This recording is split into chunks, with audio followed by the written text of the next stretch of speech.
ભારતમાં દર વર્ષે ઇન્ડિયન પ્રોસ્થોડોનિસ્ટ સપ્તાહની ઉજવણી જનજાગૃતિના હેતુથી કરવામાં આવે છે. આ અંતર્ગત આજે સરકારી મેડિકલ કોલેજ ભાવનગરના દંત ચિકિત્સક વિભાગ અને કોલેજ ઓફ ડેન્ટલ સાયન્સના પ્રોસ્થોડોનિસ્ટ વિભાગના સંયુક્ત ઉપક્રમે વિવિધ કાર્યક્રમો તથા જનજાગૃતિ રેલીનું આયોજન કરવામાં આવ્યું હતું. આ પ્રસંગે સરકારી હોસ્પિટલથી કાળા નાળા વિસ્તાર સુધી પગપાળા રેલી યોજાઈ હતી, જેમાં દાંત સંબંધિત વિવિધ બીમારીઓ અંગે જનજાગૃતિ ફેલાવતા બેનરો સાથે ભાગ લેવાયો હતો. રેલીમાં કોલેજના ફેકલ્ટી મેમ્બર્સ, વિદ્યાર્થીઓ, સરકારી હોસ્પિટલના ડોક્ટરો તથા કર્મચારીઓ મોટી સંખ્યામાં જોડાયા હતા. આ સમગ્ર કાર્યક્રમ ઇન્ડિયન પ્રોસ્થોડોનિસ્ટ સોસાયટીના ઉપપ્રમુખ તથા દંત ચિકિત્સક વિભાગના પ્રોફેસર અને વડા ડોક્ટર જિજ્ઞાબેન શાહના માર્ગદર્શન હેઠળ યોજાયો હતો. સમગ્ર દેશમાં તારીખ 18/1/2026 થી 22/1/2026 દરમિયાન પ્રોસ્થોડોનિસ્ટ વીક તરીકે ઉજવણી કરવામાં આવી છે. આ સપ્તાહ દરમિયાન દાંતના વિવિધ રોગો, તેની યોગ્ય સાર સંભાળ અને જાગૃતિ અંગેના કાર્યક્રમો યોજાય છે. સાથે સાથે સામાન્ય વર્ગના પરિવારો માટે નિઃશુલ્ક દાંતના ચેકઅપ કેમ્પનું પણ આયોજન કરવામાં આવે છે. ભાવનગર શહેર તથા આસપાસના વિવિધ કેન્દ્રોમાં આ અંગે વિશેષ કાર્યક્રમ ગોઠવવામાં આવ્યા છે. 19/1/2026 આવતીકાલે નિઃશુલ્ક ડેન્ટલ કેમ્પ તથા જનજાગૃતિ વ્યાખ્યાન યોજાશે. 20/1/2026ના રોજ સવારે સરકારી મેડિકલ કોલેજ ભાવનગર ખાતે જનજાગૃતિ કાર્યક્રમ અને સાંજે પર્યાવરણ સંરક્ષણ માટે વૃક્ષારોપણ કાર્યક્રમ યોજાશે. ત્યારબાદ વૃદ્ધાશ્રમમાં પોષણ અને દાંતની સાર સંભાળ અંગે ચર્ચા યોજાશે. 2021/1/2026ના રોજ મેડિકલ કોલેજ ખાતે દાંતની સંભાળ, યોગ્ય આહાર અને જરૂરી પરેજી અંગે જનજાગૃતિ કાર્યક્રમ યોજાશે.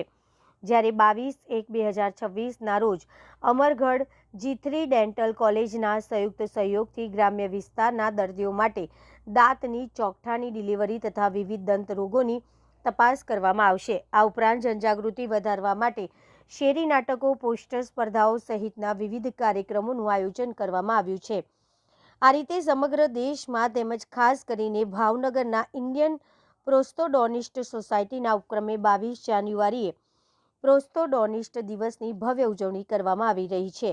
કેમેરામેન બીજલભાઈ માલકિયા સાથે રિપોર્ટર ફિરોઝ મલેક, ભાવનગર.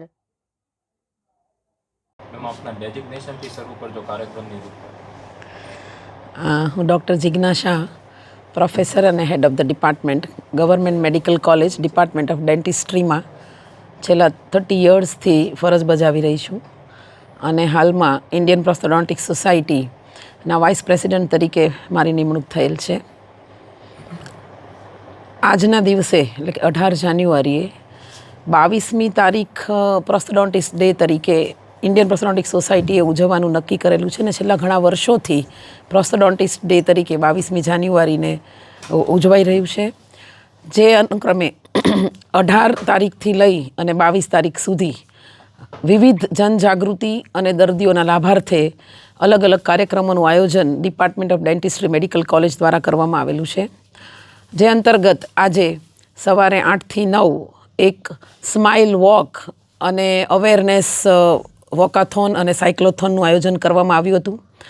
જે સંપૂર્ણ પ્રોગ્રામ અમારા ડીન શ્રી ડૉક્ટર ચિન્મય શાહ અને સુપ્રિન્ટેન્ડન્ટ શ્રીના સહયોગ અને સંપૂર્ણ ડેન્ટલ ડિપાર્ટમેન્ટના સહયોગથી બહુ જ સરસ રીતે સક્સેસફુલ થયું છે. જે વોકાથોન ડિપાર્ટમેન્ટ ઓફ ડેન્ટિસ્ટ્રીથી શરૂ કરી અને કાળાનાળાથી મેડિકલ કોલેજ અને પરત સરટી હોસ્પિટલ નર્સિંગ કોલેજ પૂર્ણ થયેલ છે અને જેમાં લગભગ 100 થી 150 પાર્ટિસિપન્ટ્સે પાર્ટ લીધો છે. જેમાં મેડિકલ સ્ટુડન્ટ્સ, નર્સિંગ કોલેજના સ્ટુડન્ટ્સ તેમજ common public, department of dentistry, nursing staff, medical કોલેજના પ્રોફેસરો, ડીન સાહેબ, હોમિયોપેથી કોલેજના ડીન અને ડાયરેક્ટર ગિરીશભાઈ પટેલ સાહેબ અને એવી રીતે ઘણા બધા ડૉક્ટરોએ એમાં પાર્ટિસિપેટ કર્યું છે અને ખૂબ જ સરસ જનજાગૃતિનો કાર્યક્રમ આજે ગોઠવવામાં આવ્યો. સરળ ભાષામાં કહીએ તો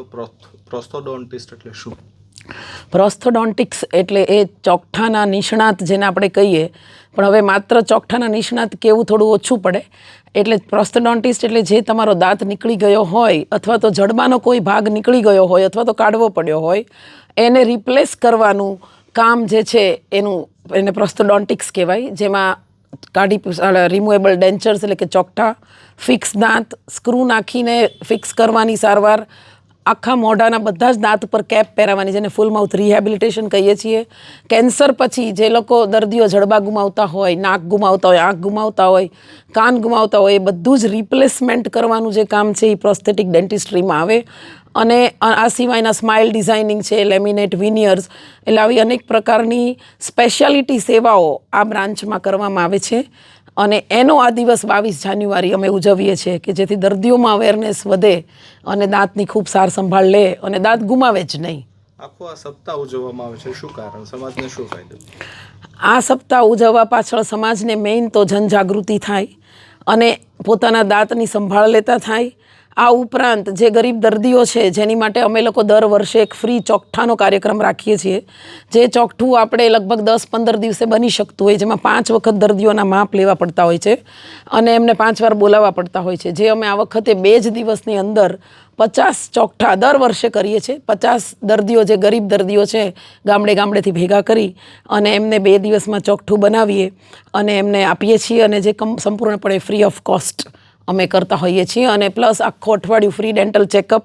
અને જ્યાં જ્યાં પ્રોસ્થોડોન્ટિસ્ટ છે આખા દેશમાં, કે ત્યાં QR કોડ આપેલો છે, તમે પોસ્ટરમાં જોયું હશે, તો એને સ્કેન કરે એટલે યુ કેન ફાઇન્ડ યોર પ્રોસ્થોડોન્ટિસ્ટ અને you can approach them and the treatment will be like your diagnosis will be free. એટલે તમને જે નિદાન છે એ ફ્રી થાય એવું ઇન્ડિયન પ્રોસ્થોડોન્ટિક સોસાયટીએ નક્કી કરેલ છે. અને જે સમગ્ર દેશની દરેક બ્રાન્ચ એટલે કે દરેક સ્ટેટમાં આ પ્રમાણે અત્યારે આ પ્રોગ્રામ યોજાઈ રહ્યા છે. અને એના ભાગરૂપે આજે આપણે ભાવનગરમાં આ પ્રોગ્રામનું આયોજન કર્યું છે કે દર્દી એનો મેક્સિમમ ફાયદો લે અને અવેરનેસ આવે અને ખબર પડે કે આવી બધી સ્પેશિયાલિટી ટ્રીટમેન્ટ અવેલેબલ છે. અને મારી તો દરેક જનતાને એવી અપીલ છે કે દિવસમાં 2 વાર બ્રશ કરો, દર 6 મહિને અથવા તો વર્ષે 1 વાર દાંતના ડૉક્ટરને બતાવો, દુખતું હોય કે ના દુખતું હોય. કારણ કે દાંતના પ્રોબ્લેમો દુખે ત્યારે બહુ સિવિયર હોય છે.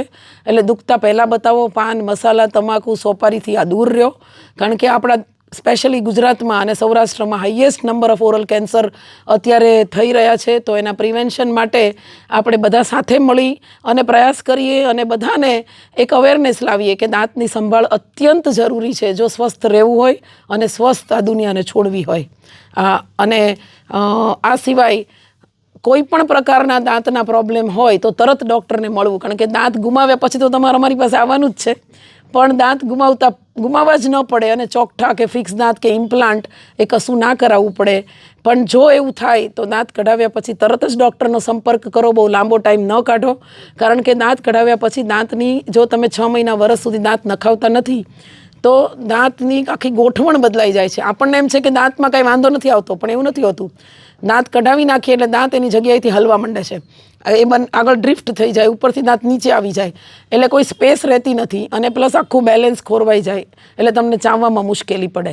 હવે બધા દાંત કઢાવી નાખો તો ચોકઠું બનાવી નાખવું જોવે અથવા ફિક્સ દાંત કરાવવા પડે, નહીંતર લાંબા ગાળે બધું હાડકું જતું રહે એટલે તમે ચોકઠુંય ના બનાવી શકો.